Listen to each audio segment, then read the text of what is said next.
Episode 9, Maine. Seraphine. Welcome to USA, Myths and Legends, the podcast that uncovers the hidden histories and whispers of the supernatural from every corner of America. I'm your host, and tonight we venture into the quiet, mist-shrouded landscapes of Maine, where the silence isn't always empty. Sometimes it holds echoes of things long past, secrets that cling to the ancient pines and flow with the timeless rivers. Tonight, we're not talking about your typical maritime ghosts or witches of the North Atlantic. Our story is about a different kind of gift, a power that could peer beyond the veil of what is and into the murky waters of what will be. It's the tale of Seraphine, a seer whose legend is still whispered on the darkest, coldest nights. Gather round, folks, because the night in Maine has a silence that sometimes foretells things. Things you can't see, but you can feel. Tonight, instead of ghosts or witches, I want to tell you about someone who had a different kind of gift, a gift that could look through the veil of time. We'll talk about a seer, a woman who lived here a long, long time ago, and whose story is still whispered on dark nights. Her name was Seraphine. She arrived in these lands when she was very young, and no one really knew where she came from. Some said she was from the coastal towns further south, their fishing boats pulled up on rocky shores. Others murmured that she had Native American blood, and that her visions were an ancestral inheritance, passed down through generations like a sacred trust. She settled alone in a small, weathered cabin near the flowing waters of the Androscoggin River, a place where the wild beauty of Maine seemed to embrace her solitude. She lived on what the unforgiving land offered her: foraged berries, fish from the river, and the occasional help the hardy farmers gave her in exchange for her services, because Seraphine was no ordinary healer. People soon discovered she had the strange ability to see fragments of the future. At first, it was small things, almost mundane predictions that nonetheless held an eerie accuracy. She would predict if the harvest would be good, if the apples would ripen full and sweet, or if a sudden, unexpected storm would sweep in from the coast, giving farmers precious hours to prepare. She could even tell where a lost tool had gone, a misplaced axe or a dropped plowshare, saving hours of fruitless searching. Her predictions were eerily accurate, and little by little, people began to seek her out more often, their hearts full of a fragile hope and also a reverent, almost fearful respect. She wasn't a cheerful, optimistic seer, no.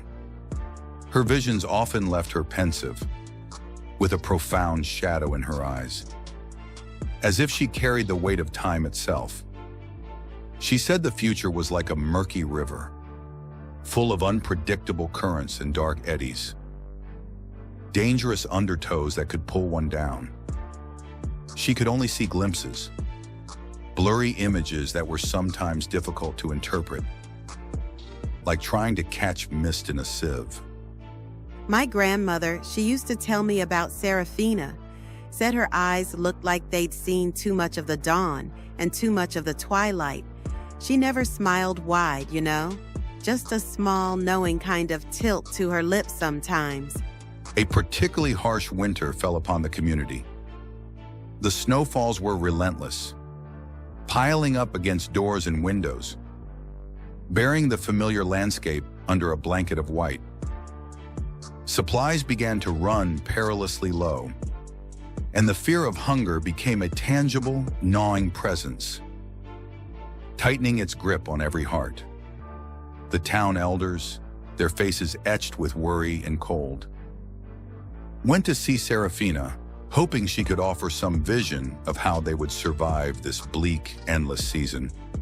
Seraphine received them in her humble cabin, where the fire crackled weakly, struggling against the bitter cold that seeped through the walls.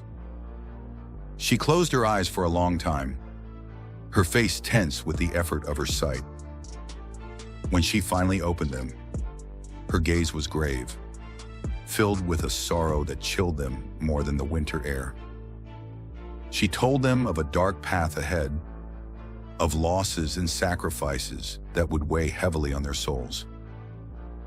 She warned them about an unexpected danger, something that would not come from nature's fury, but from within their own community, a rot from the inside. She gave no details, only urged them to be vigilant and trust their instincts, to look beyond the obvious. The following weeks were filled with growing tension, thick and heavy like the falling snow. Food ran out faster than expected, and disputes over the scarce provisions began to arise. Voices sharp with desperation. People looked at each other with suspicion, remembering Seraphina's ominous words, wondering who among them harbored the predicted darkness. It was then that a young man disappeared, a hunter, strong and resourceful, who had gone into the woods to find food for his hungry family. Days passed, stretching into an agonizing week, and he did not return. Search parties were organized, their calls echoing through the silent, snow-covered forest. But they found no trace of him, not a footprint, not a discarded glove. Despair gripped the town, and accusations began to fly, born of fear and desperation. Had he deserted them, abandoning his family to save himself? Or was he attacked by a wild animal? A rogue bear awoken from hibernation? One night, the missing young man's sister, a frail figure bundled against the cold, went to see Seraphina, her heart shattered and her hope all but extinguished. A flickering ember in the icy darkness. She begged her, tears streaming down her face, to use her gift, to find out what had truly happened to her beloved brother. Seraphina reluctantly agreed. She took the young woman's trembling hand, closed her eyes, and a palpable chill filled the cabin.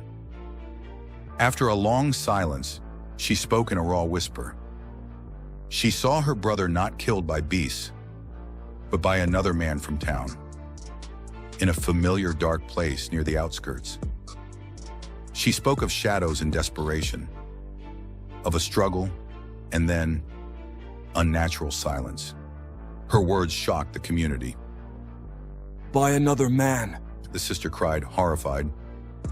Distrust escalated into paranoia.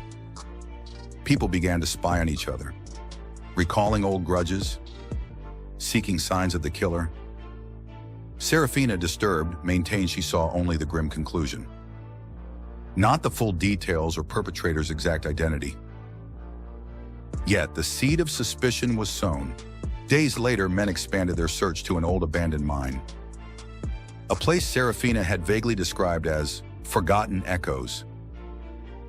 There, in the dark depths, illuminated by lanterns, they found the hunter's lifeless body. Next to him, a familiar, intricately carved hunting knife, belonging to another townsman, someone entirely unexpected. The terrible truth was revealed, confirming Seraphina's grim prediction.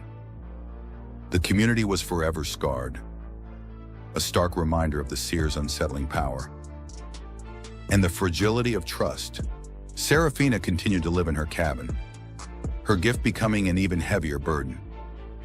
People still sought her, now with deeper fear and reluctant respect. She saw joys and sorrows, but the shadow of that terrible prediction clung to her until her final days. But here, in these ancient mountains of Maine, the story does not end with Seraphina's death. Some legends refuse to fade. As her life waned, her gift intensified uncontrollably. Visions flooded her mind, past, present, and future blurring. She was seen wandering the snowy woods, murmuring names of the unborn and events yet to happen. Her voice a low hum, her body wasted, drained by the overwhelming flow of information. Her last vision was the darkest, a horrifying prophecy she whispered to a young friend, my great-great-grandmother. She saw a great fire, consuming much of the town decades later. Describing the date, location, and the names of families who would perish, including those related to my own. She gave one last cryptic piece of advice. The river will stop for a moment. You have to listen, or it will be lost to you forever. After these words, her body collapsed. They say her last breath sounded like the soft murmur of a current. My great-great-grandmother took Seraphina's gift very seriously. She meticulously recorded the prediction in a family journal. Passed down through generations, she never understood the last words. Years later, the Great Fire prophesied by Seraphina swept through a large part of the town. And her predictions came true, eerily accurate in their devastation. But the most bone-chilling part of this story is that this very journal has come to me. And now sometimes, on quiet nights, when the Androscoggin River is calm and the wind is still, I feel a shiver down my spine. I close my eyes, and for an instant period, I can see glimpses of a future that has not yet arrived. And I hear a voice that is not my own, whispering in a language I don't know. A language that sounds ancient, almost primordial. And the final sentence in the journal, period, the one left by Seraphina that my great-great-grandmother never fully understood, is something that makes me tremble every time I read it. It says, after the great fire, the river of life stops, but the souls of those who are lost get trapped, searching for someone to listen to them.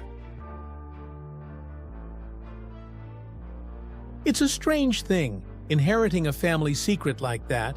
Sometimes, when the river is high after a spring thaw, I swear I hear faint voices carried on the current, just for a moment, before the sound fades. It's like the river is trying to tell me something, and I'm listening, always listening. So as the fire crackles and the shadows dance around us, think about Seraphina. Think about the river of time, and ask yourselves, what would happen if you couldn't see the future, but the past was watching you instead? Does anyone else feel that chill? Outro music fades in. That brings us to the end of another chilling tale from USA, Myths and Legends. The echoes of Seraphina's foresight and the enduring mystery of the Androscoggin will surely linger. Join us tomorrow as we travel further into the heart of Maine, where we'll delve into the legend of the phantom ship of Monhegan Island, a spectral vessel said to haunt the treacherous waters off its coast. Until then, keep an eye on the shadows and listen closely to the whispers on the wind. Good night.